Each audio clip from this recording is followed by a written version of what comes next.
நாளென் செய்யும் வினைதானென் செய்யும் என நாடி வந்த கோலென் செய்யும் கொடுங்கூற்றென் செய்யும் குமரேசர் இரு தாளும் சிலம்பும் சதங்கையும் தண்டையும் சண்முகம் தோளும் கடம்பும் எனக்கு முன்னே வந்து தோன்றிடனே. உலகெங்கிலும் வாழ்ந்து கொண்டிருக்கும் கடவுளர் டிவி நேயர்களுக்கு டாக்டர் சைதை ராஜாவின் அன்பான வணக்கங்கள். இப்பொழுது நாம் இந்த மாத எபிசோடு, அதாவது மார்ச் மாத கிரகங்கள் எப்பேற்பட்ட நிலையில் இருக்கின்றது என்பதை பார்க்க போகிறோம். மார்ச் மாத பலன்களை சொல்ல போகிறோம்.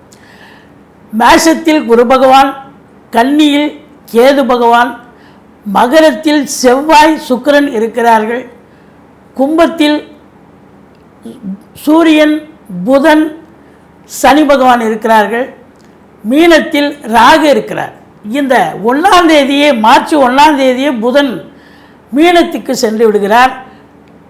மீனத்துக்கு சென்று அங்கே பார்த்தீங்கன்னு சொன்னால் அவர் நீச்ச பங்கம் பெறவில்லை.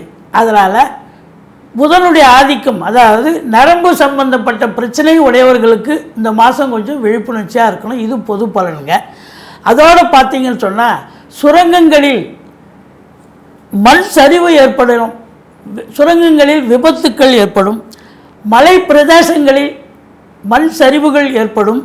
மற்றபடி பார்த்திங்கன்னா நிலநடுக்கங்கள் ஒரு சில இடங்களில் வாய்ப்புகள் இருக்குது. அதில் குறிப்பாக வடக்கே நார்த் இந்தியாவில் தான் உங்களுக்கு இது சிம்டம்ஸ் தெரியும். மற்றபடி இரும்பு தொழிற்சாலைகளில் விபத்துக்கள் ஏற்பட வாய்ப்புகள் இருக்கிறது. ஒரு சில குறிப்பிட்ட, அதாவது ஒரு தலைவர்களுக்கு ஒரு கண்டம் ஏற்படவும், அதே அரசியல்வாதிகளுக்கு ஒரு சிலருக்கு பதவி உயர்வுகள் கிடைக்கவும் வாய்ப்புகள் இருக்கிறது. இது பொது பலன்க. இப்போ ராசிக்குள் செல்லலாம் வாங்க. கன்னி ராசி அன்பர்களுக்கு வணக்கம். கன்னி ராசி கால புருஷனுக்கு 6வது ராசி.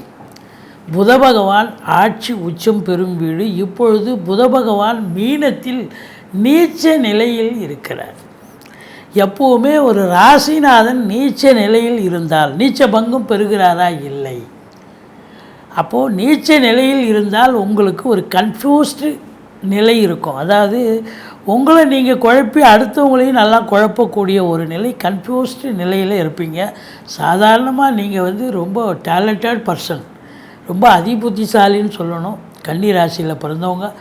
ஏன்னா புதன் உச்சம் இல்லையா, ரொம்ப நேரத்துக்கு தகுந்த மாதிரி நீங்கள் இயங்கக்கூடியவர்கள். உங்களை நீங்கள் மாற்றிப்பீங்க, சுதாரிப்பீங்க. அப்படி ஒரு பர்சன்.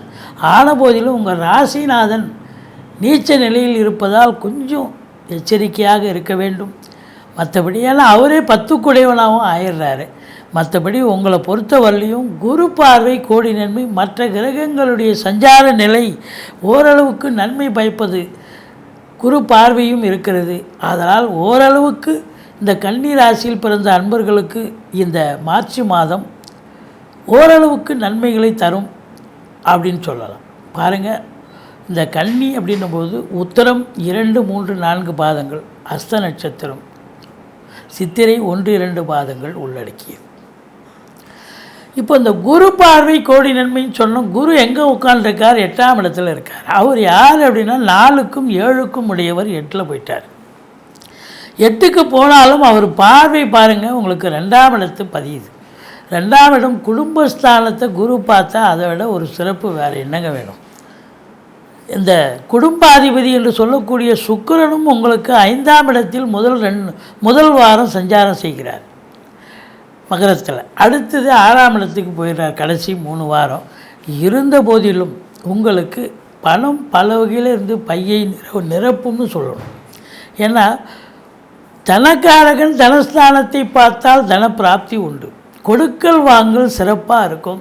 ஃபைனான்ஸையே தொழிலாக செய்யக்கூடியவர்கள் தாராளமாக சூப்பராக பண்ணுவீங்க. உங்கள் சொல்லுக்கும் செயலுக்கும் மதிப்பு மரியாதை கண்டிப்பாக ஏற்படும். வாக்கினை தொழிலாக கொண்டு செயல்படும் இந்த ராசி அன்பர்கள், அதாவது ஆசிரியர்கள், பேராசிரியர்கள், இலக்கியவாதிகள், சொற்பொழிவாளர்கள், வழக்கறிஞர்கள், ஜோதிட அறிஞர்கள், இவங்களுக்கெல்லாம் இந்த மாதம் நல்ல அவங்க அதான் ஒரு சொல் வெல்லும்னு சொன்னால் அப்போ அந்த சிறப்பாக அதை வச்சு நல்ல ஒரு ரெகக்னேஷன் கிடைக்கும், நல்ல ரெமுனரேஷனும் கிடைக்கும் அப்படின்னு சொல்லலாம். மற்றபடி குடும்பத்தில் நிம்மதி, சந்தோஷம், குதூகலம் ஏற்படும். குடும்பத்தில் சுப நிகழ்ச்சிகள் நடத்துவார்கள். வெளியார் சுப நிகழ்ச்சிகளுக்கு சென்றுவிட்டு வர முடியும் அப்படின்னு சொல்லலாம். மூணாம் இடம் முயற்சி ஸ்தானத்தை சனி பகவான் பார்க்குறார். அப்போது எடுக்கின்ற முயற்சிகள் கொஞ்சம் காலதாமதம் எடுத்து சரியாகும். இளைய சகோதர பாவம் இல்லையா, அப்போ இளைய சகோதரர்களுக்கும் உங்களுக்கும் நிறைய கருத்து பேதம் ஏற்படும். இல்லை இளைய சகோதரர்களுக்கு தேக ஆரோக்கியத்தில் பிரச்சனை ஏற்பட்டு மருத்துவமனைக்கு செல்ல நேரிடலாம். மற்றபடி 4ஆம் இடம் அப்படின்னு சொல்லக்கூடிய மாத்திருஸ்தானத்தை குரு பகவான் பார்க்கிறார். தாய் வழி சொந்தங்களால் அனுகூலம். அதே நேரத்தில் வண்டி வாகனங்களை வச்சு பழப்பு நடத்தக்கூடியவர்கள், சவாரி, அதெல்லாம் நல்ல சவாரி கிடச்சி நல்ல சம்பாத்தியத்தை பார்க்க போகிறீங்க. அதாவது 4 wheeler, truck, lorry, auto, taxi, van, bus, lorry, இப்படி ஹெவி வெஹிக்கிள்ஸ் அதாக இருந்தாலும் நல்ல சம்பாத்தியத்தை பார்க்கக்கூடிய ஒரு காலகட்டம். ஒரு சிலர் சொத்து பத்தில் இன்வெஸ்ட் பண்ணக்கூடிய ஒரு நிலை கூட ஏற்படும்.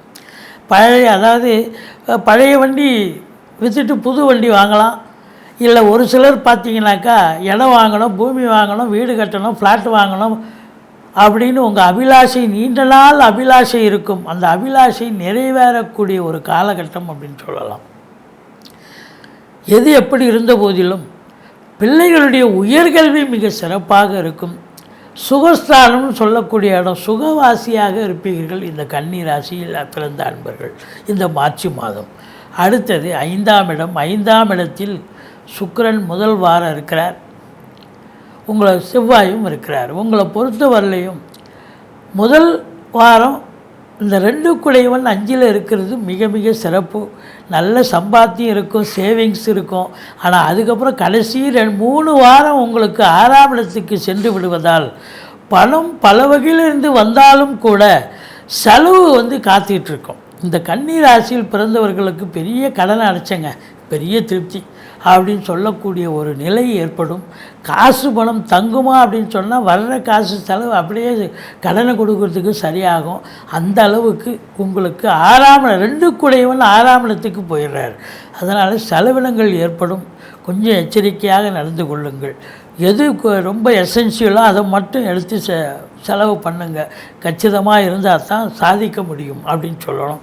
மற்றபடி உங்களுக்கு 7ஆம் இடத்துல ராசிநாதனை, இப்போ 6ல் சூரியன் இருக்கார், சனி பகவானும் இருக்கார். இந்த 6ஆம் இடத்துல சனி பகவான் இருக்கிறது பெரிய விசேஷங்க. 5 குடையவன் 6ல் இருக்கார். அப்போது உங்களுக்கு என்ன நடக்கும் அப்படின்னா, இதை பொறுத்தவரையிலையும் உங்களுக்கு விபரீத ராஜயோகம் அப்படின்னு சொல்லலாம். தொழில் ரீதியாக ஆகட்டும், உத்தியோக ரீதியாக ஆகட்டும், இல்லை டொமஸ்டிக் வீடு விஷயங்களாகட்டும், உங்களுக்கு வெற்றி வாய்ப்பை தருவார். வெற்றி ஸ்தானத்தில் சனி பகவான் இருக்கிறார். அதில் குறிப்பாக அந்த 30-35 வயசுக்குள்ளே இருக்கக்கூடிய இளைஞர்களுடைய தேடல்கள் அப்படின்னு பார்த்திங்கன்னா, தேடல்கள் அதாவது அவங்க எக்ஸாம், காம்படிட்டிவ் எக்ஸாம் எழுதலாம், நீட் எக்ஸாம் எழுதலாம், இல்லை அவங்க TNPSC, UPSC, bank exam, railway service, staff selection, இப்படி எக்ஸாம் எழுதலாம். அவங்க அந்த எக்ஸாம் எழுதி பாஸ் பண்ணி அவங்க நல்ல ஒரு தேர்ச்சி பெற்று நல்ல ஒரு பொசிஷனுக்கு வரக்கூடிய ஒரு அமைப்பு இருக்குது. வெற்றி வாய்ப்பை பெற முடியும். இல்லை ஸ்போர்ட்ஸ்மேனாக இருக்கிறாங்க, 10ஓட 11 இருக்கிறாங்க, ஸ்போர்ட்ஸில் இன்ட்ரெஸ்ட் இருக்குது. ஆனால் இப்போ பார்த்திங்கன்னா நம்பர் 1 நம்பர் 2 பொசிஷனுக்கு வர முடியும் ஸ்போர்ட்ஸ் ஈடுபாடு உள்ளவர்களுக்கு. ஏன்னா 6ஆம் இடம் வெற்றி ஸ்தானம். உங்களுக்கு வெற்றி வாய்ப்பை தேடித்தரும் முத்தாய்ப்பான வெற்றி அப்படின்னு சொல்லணும். அடுத்தது 7ஆம் இடத்தில் ராசிநாதன் அமர்ந்து ராசியை பார்க்குறார். அதனால் ராசிநாதன் பார்க்குறது பெரிய விஷயம். தெளிவான சிந்தனை, அதாவது கன்ஃபியூஸ்டு நிலை இருந்தாலும் தெளிவான சிந்தனை, செயல்கள், எண்ணங்கள் ஏற்படக்கூடிய ஒரு அமைப்பு இருக்குங்க. ராகு பகவான் உட்கார்ந்துருக்கார். வாழ்க்கை துணை அல்லது மனைவி உங்களுக்கு கருத்து வேறுபாடு ஏற்படும். கொஞ்சம் விட்டு கொடுத்து போங்க, அரவணைச்சு போங்க. விட்டு கொடுத்தால் வாழ்க்கை கெட்டு போவதில்லை, பெரியவங்களுடைய கூற்று இல்லையா இது. அதனால் கணவன் மனைவி கொஞ்சம் விட்டு கொடுத்து போங்க. நண்பர்கள் கூட கொஞ்சம் விரோதத்தன்மை பாராட்டுவார்கள், சொல்லி புரிய வைங்க. கூட்டு தொழில் செய்கிற இடத்துல கூட்டாளிகளுக்கும் உங்களுக்கும் ரொம்ப பிரச்சனை வரும். இந்த காலகட்டம் கூட்டு தொழிலில் இருக்கிறவங்க கொஞ்சம் பெரிய பிரச்சனைகளை சந்திக்க வேண்டி வரும். ஏன்னா 7ல் ராகு இருக்குது. அதனால் பெரும்பாலும் இந்த கன்னி ராசியில் இருக்கிறவங்க கூட்டு தொழில் இந்த காலகட்டத்தை தவிர்த்து கொள்வது நல்லது. எப்போ ராகு 7ல் இருக்கிறாரோ கூட்டு தொழிலை தவிர்த்து கொள்ளுங்கள் அப்படின்னு நம்ம சொல்கிறோம். அடுத்தது 7ஆம் இடத்து அதிபதி 8க்கு போயிட்டார். அப்போ 7க்குடையவன் 8க்கு போயிட்டார்னு சொன்னால் வாழ்க்கை துணை அல்லது மனைவியால் யோக பாக்கியங்கள் எப்படி அவங்க பிறந்த வீட்டிலேருந்து லிக்விட் கேஷோ ஜுவல்ஸோ கொண்டு வருவாங்க, அல்லது அவங்க வேலை பார்க்குற இடத்துல ப்ரமோஷன் இன்க்ரிமெண்ட் கிடச்சி அதில் ஒரு வருமானத்தை பார்க்கக்கூடிய ஒரு நிலை இருக்கும். மொத்தத்தில் அதிர்ஷ்ட வாய்ப்புகள் கூடி வரும், வரா கடன்கள் வசூலாகும், இன்சூரன்ஸ் பணம் கிளைம் ஆகி கைக்கு வரக்கூடிய ஒரு காலகட்டம். வாரிசே இல்லாத குடும்பங்களுக்கு உங்களை வாரிசால் நியமித்து அவங்களுடைய சொத்து பத்து நகரட்டு லிக்விட் கேஷ் உங்கள் பெயருக்கு மாற்றி எழுதக்கூடிய விபரீத ராஜயோகம் வரும். ஏன்னா 8ஆம் இடம் அதிர்ஷ்டஸ்தானம் இல்லையா, ரொம்ப அதிர்ஷ்டமாக இருக்கும். வீட்டில் பெரியவங்க வயசானவங்க இருந்தால் அவங்க தேக ஆரோக்கியம் கூட நல்லா ஆகிடும். மொத்தத்தில் இந்த 7 ராகு 8 குரு இருக்கிறது. வெளிநாட்டு பயணம் உங்கள் ஜனனகால தசாபுத்தி அடிப்படையில் இப்போ வெளிநாடு போகணும்னு ஒரு அமைப்பு இருந்தால் தாராளமாக போங்க. இந்த ராகு பகவான் உள்நாட்டு வாணிபம், வெளிநாட்டு வாணிபம், ஏற்றுமதி இறக்குமதியாளர்கள், ஷேர் மார்க்கெட்டில் இன்வெஸ்ட் பண்ணுறவங்க, ஸ்பெக்குலேஷன் பண்ணுறவங்க, ஆன்லைன் பிஸ்னஸ் பண்ணுறவங்க, ஹோட்டல் பிஸ்னஸ் பண்ணுறவங்க, இவங்களுக்கெல்லாம் ஒரு சிறப்பான ஒரு காலகட்டம், நல்ல ஒரு சம்பாத்தியத்தை ஏற்படுத்தி தரும் அப்படின்னு சொல்லலாம். தாராளமாக நம்பி வெளிநாடு போகக்கூடிய, இல்லை வெளிநாடு வெளி மாநிலம் கூட போக வேண்டிய ஒரு சூழல் ஏற்படும். மொத்தத்தில் 9ஆம் இடத்து அதிபதி உங்களுக்கு மகரத்திலும் கும்பத்திலும் இருக்கிறார். அதனால் ஓரளவுக்கு நீங்கள் பாக்கிய முதல் வாரம்தான் பாக்கிய நிறைவு இருக்கும். கடைசி 3 வாரம் ரொம்ப எச்சரிக்கையாக இருக்கணும். லட்சுமி கடாட்சம் அப்படின்னும்போது ரொம்ப அதிகப்படியான உழைப்பு தேவைப்படுகிறது. மொத்தத்தில் பத்திரிகை துறை, எழுத்துத்துறை, மீடியா துறை, பத்திரிகை துறை போன்ற அதாவது கல்வி நிறுவனங்கள், கல்விக்கூடங்கள், கல்வியாளர்கள், கல்வி பயிலும் மாணவ செல்வங்கள், இந்த மாதிரி டிபார்ட்மெண்ட்டில் இருக்கிறவங்க, அந்த பிள்ளைகள் அனைவர்களுக்கும் பார்த்திங்கன்னா அதிகப்படியான ஒரு உழைப்பு தேவைப்படுகிறது. சின்சியாரிட்டி, டெடிகேஷன் இருந்தால் தான் ஓரளவுக்கு சாதிக்க முடியும் இந்த மாதம் அப்படின்னு சொல்லலாம். மொத்தத்தில் பார்க்கும்போது 12ஆம் வீட்டை குரு பார்க்கிறார். சம்பாத்தியம் இருந்தாலும் செலவினங்கள் ஏற்படும். செலவினங்கள் சுப செலவும் இருக்கிறது, அசுப செலவும் ஒரு சிலருக்கு சேர்ந்து வரும். மொத்தத்தில் இந்த கன்னி ராசியில் பிறந்தவர்களுக்கு 12, 13, 14 ஆகிய தேதிகளில் சந்திராஷ்டம தினம் வர இருப்பதால் மிகுந்த எச்சரிக்கையோடு இருங்க. இந்த கன்னி ராசியில் பிறந்தவங்களுக்கு இந்த மாதம் கொஞ்சம் விழிப்புணர்ச்சியாக தான் இருக்கும். ஓரளவுக்கு நன்மைகள் கிடைத்தாலும் சிலருக்கு சில பிரச்சனைகள் வர காரணம் இருக்கிறது. குலதெய்வ வழிபாடு என்பது ரொம்ப ரொம்ப முக்கியம். நீங்கள் பெருமாளை சேவியுங்கள், சக்கரத்தாழ்வாரை வழிபாடு செய்யுங்கள். வாழ்க்கை வளமோடும் நலமோடும் அமையும். எது எப்படி இருந்த போதிலும் பொருளாதார மேன்மை இருக்கும், ஆனால் அதுக்கு தகுந்த செலவினங்கள் ஏற்படும்.